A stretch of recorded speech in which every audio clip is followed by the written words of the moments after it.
So one of the other things that customers complained to me about other bath bombs that they have purchased from other sellers, I mentioned this in another video, maybe 2 videos ago. Number one, they fizz out too fast.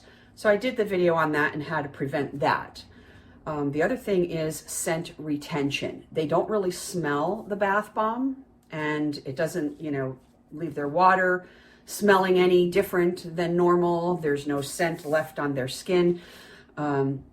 And I touched upon that as well, as far as how much fragrance we should be using, and also going up to the manufacturer's website or the supplier's website, and definitely checking to make sure that we are using the correct amount as per their suggestions for that particular fragrance oil. But today I'm going to show you a little trick that you can use to try to help retain some of the scent in our bath bombs. But before we get into all of that, first we need to finish making our end-bed powder. My last video, I showed you guys how to bloom your dye so that you can make your end-bed powder.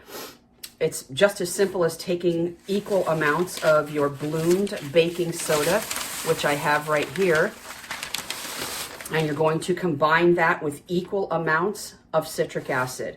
Whereas a lot of people will do the 2 parts of baking soda, 1 part citric acid to make the actual bath bomb. For embeds, you want a 1:1 ratio. So this is already bloomed. As you can see, I haven't mixed it up or tried to get all of the crumbles out yet. I will in just a second. But so I have 1 pound of citric acid over here. I've got 1 pound of bloomed baking soda over here. We're just going to dump this whole thing right into the bowl here, and we're just going to give it a good mix. All right, let's just mix this up real nice, and then this is going to be our embed powder.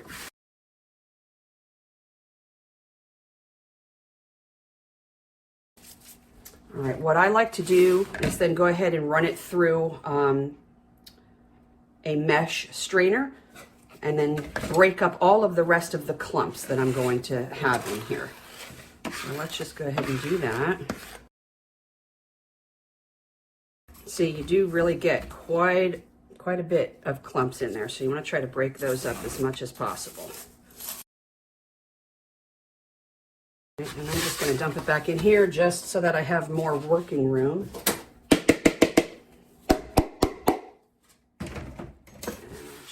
Continue giving it a nice little smush with my hands, and then that'll be good. I'm satisfied with the texture of this. It's just like beach sand, dried beach sand, nice and fine. It's exactly what it feels like, dried beach sand. All right, give me a moment. I'm going to put this back in my jar, and then we can get rolling. Just going to dump this right back on here.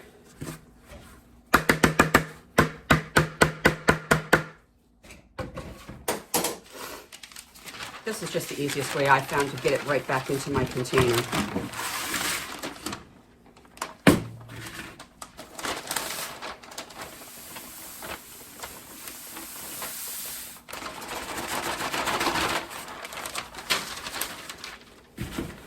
And there you go, you guys. There's our blue embed powder, 1:1 ratio, bloomed baking soda to citric acid.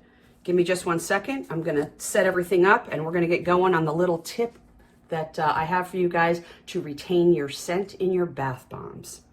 A few moments later. Okay, friends, we're back over here. I've got everything ready to go to make just a couple little bath bombs, no big deal.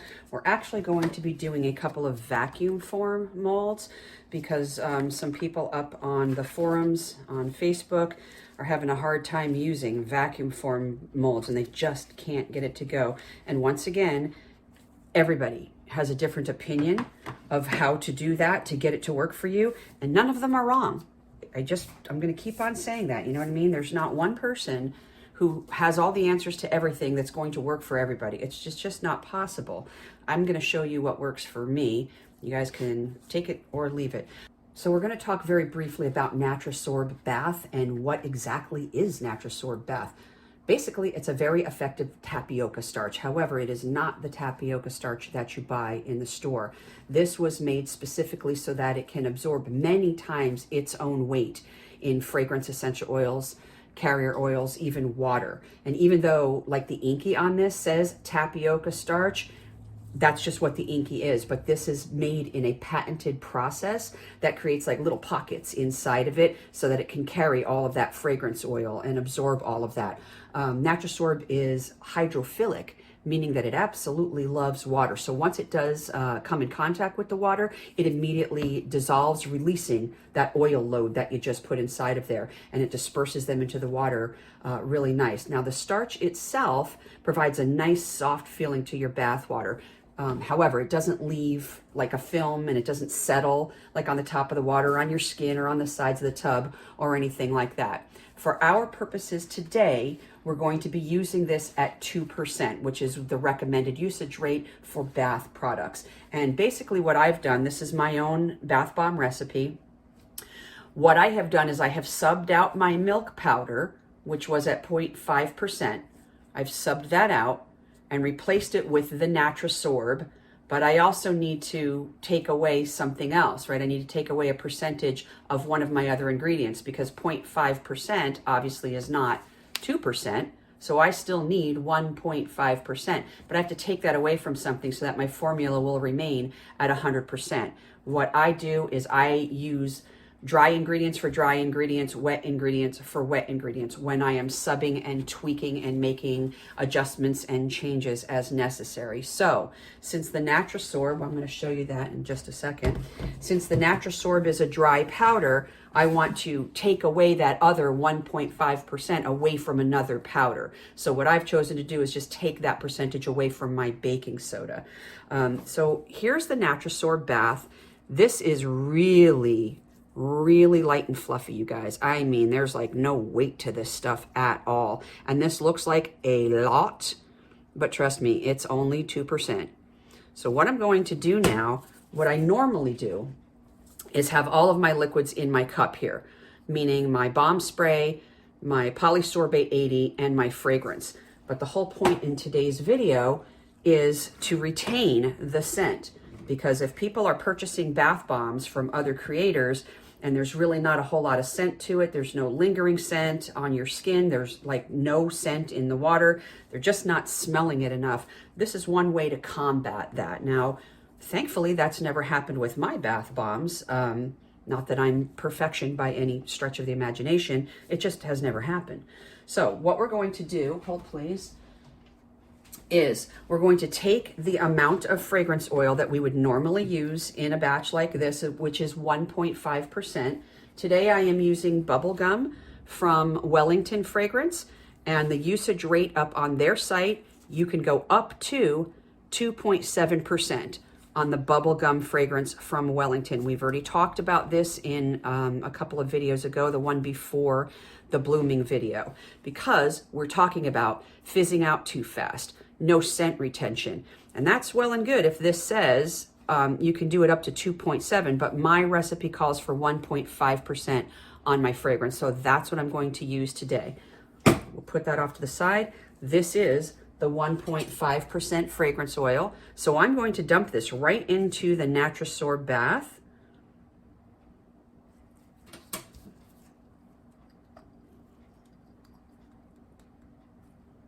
You can also use Natrasorb bath in lotions.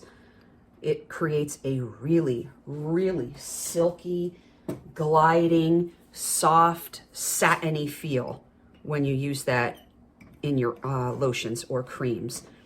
I've done it many times before, and it's really a luxurious feeling.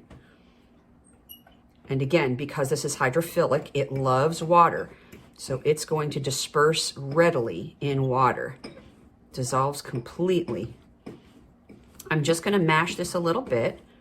And once I have this all mashed in, this isn't going to be a paste, it's still going to be a dry powder. Then I'm just going to add this into my other dry powders. Something else you can use Natrasorb bath for, you can use this as a replacement for talc if you are making your own body powders. I don't believe that I've really met any makers that have used talc when they are making a natural body powder. They like to try to get away from that and avoid that because it's not good for you.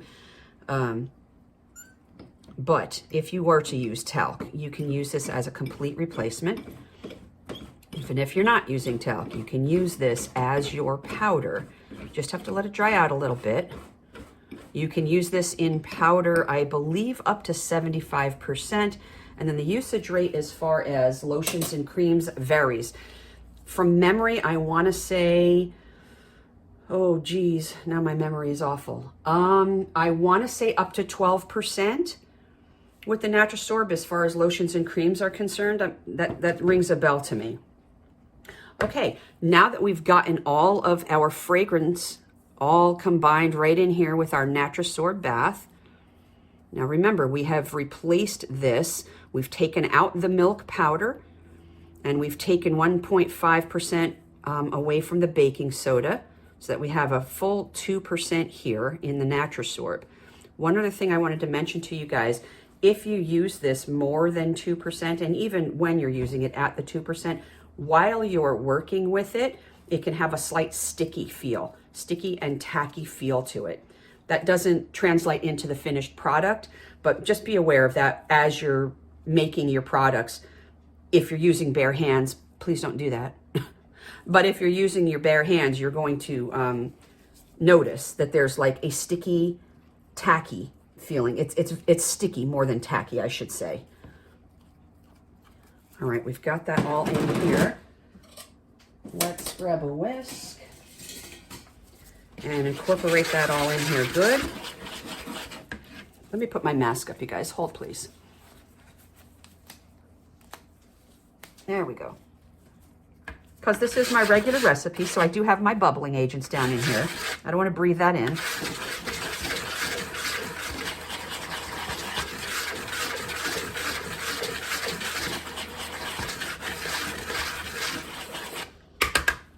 I'm just going to get in here just a little bit with my hands to try to break up some of these clumps.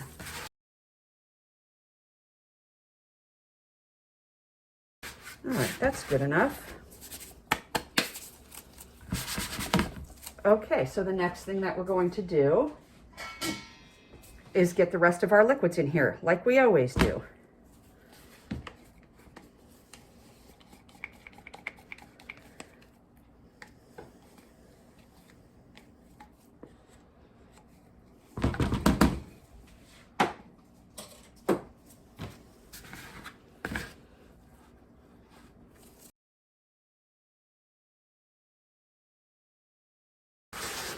It's a couple of more steps in order to combine the Natrasorb so that you're not feeling any clumps. Like I wouldn't normally get my hands in here quite yet.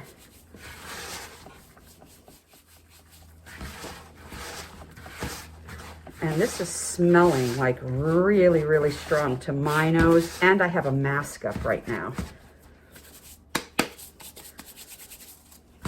All right, liquids are all in. Let's get our cocoa butter and shea butter into the pool.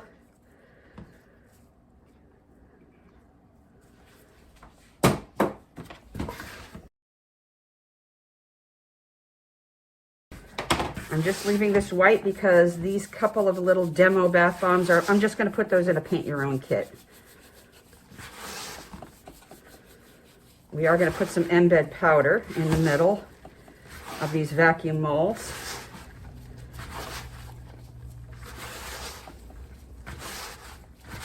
All right. Everything's in there really good. Let's get our citric acid in there. Let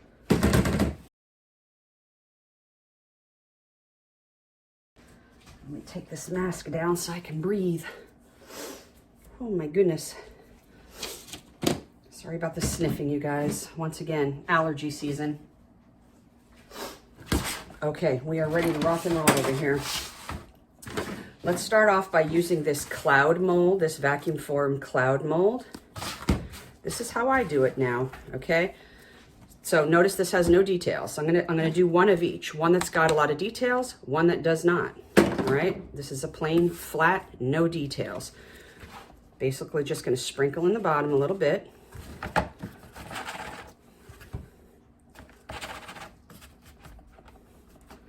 Now what I like to do, because we're going to use the embed powders, I like to kind of make a little bit of a wall here on the back side where you're going to want your colors to come out when this is in the tub. So I kind of build it up on the back side, making a little wall. Then I start adding my embed powder.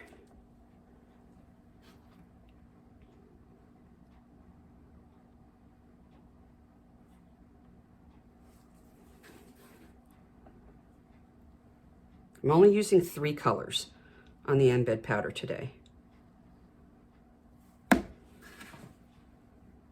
Here's the blue that we just made. All right, that's good enough for my purposes. Then I continue sprinkling on the top, kind of move this over on top of where we just put that embed powder, give a nice light little smushy smush. Put some more, now we're gonna pack.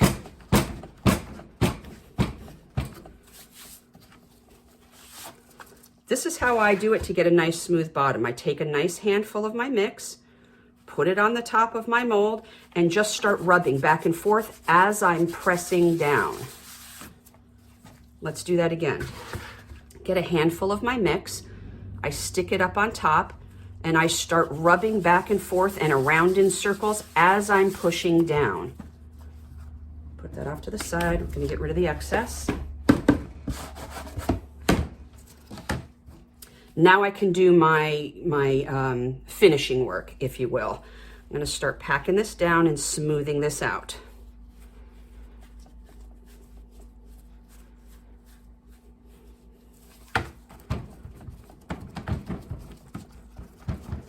I want to pay attention to getting around the perimeter, all the edges around the perimeter.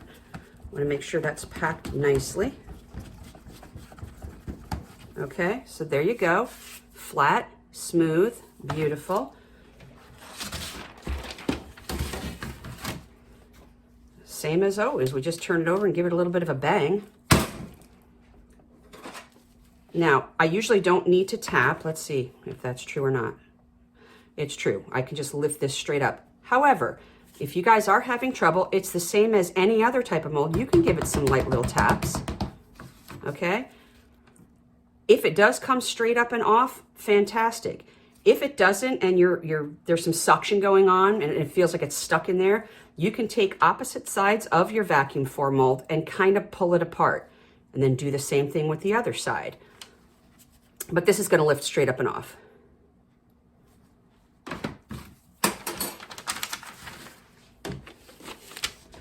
There's your cloud. See, you can't see the colors on the bottom because we built that wall up. We built this city. No, I'm sorry. All right, we're gonna put that aside. So that's how you would use a vacuum form mold with no details whatsoever. But what kind of fun is that? Let's use one that has some details. All right, let's use this one. Put a little bit in the bottom, give it a shake. Because it has details, I'm going to pack it in a little bit with my finger. A little bit. You don't need to cram it in there. Now I'm going to sprinkle just a little bit more lightly. I have found for me, that's how my dry embed powder stays inside of the bath bomb rather than making it crack and split right in half, because we have a moist, semi-moist powder that we're working with. Now we're putting a completely dry powder in there. The two aren't meshing. There may be cracking, splitting. We don't want any of that kind of stuff. All right, let's get some more of our embed powder. A little bit more. Depending on the shallowness of the mold, is all according to how much powder, how much dry powder I'm going to put in there. The more shallow the mold is, as far as the depth is concerned, the less amount of embed powder I'm going to use. Okay, we have everything in there, all of our colors. Sprinkle on the top again, give it a little bit of a pack down, sprinkle again, pack it down some more. Now we're going to do the same thing that we did before. Grab a handful of your mix, put it on the top, and start pressing down and going in circular motions as you're pressing it down. One more time. I sprinkle some right up on the top, and then I use my fingers and my palm to press down and in circular motions and going back and forth so that it's all evenly distributed and I have a nice smooth bottom. Let's get rid of the excess. Now we'll do our finishing work. Go all the way around the perimeter. If you see it's starting to crack, like right there, I just kind of take my fingers, pushing that back together like this. In other words, like there's kind of like a seam, right? So I'm pushing that back together. Then I'll add a little bit more of my mix on the top.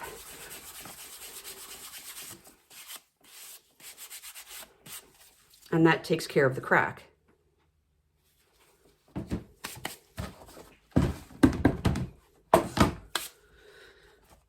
All right, let's get you over here. Same situation, we're just going to turn him over.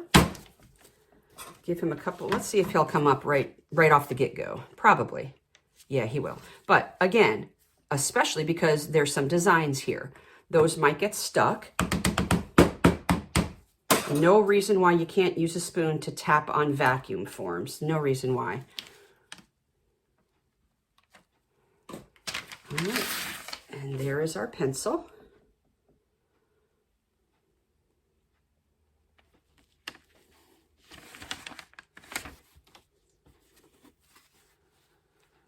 Okay, you guys, so we've got our plain, no designs cloud, and then we've got our designs on our pencil. Both of them have embed powder in there, and we used the Natrasorb bath to help retain the fragrance. Okay, I'm going to keep on going. I'll do something with the rest of this. I'll make a couple of more for the paint your own kits for the kiddos. But I hope you guys enjoyed this video and learned something about how you can retain the scent in your bath bombs and what else you can use Natrasorb bath for. So if you enjoyed the video, please give it a thumbs up. It helps my channel to grow and it gets it out in front of more people. So until we meet again, y'all, be kind, stay humble, and make your own good choices.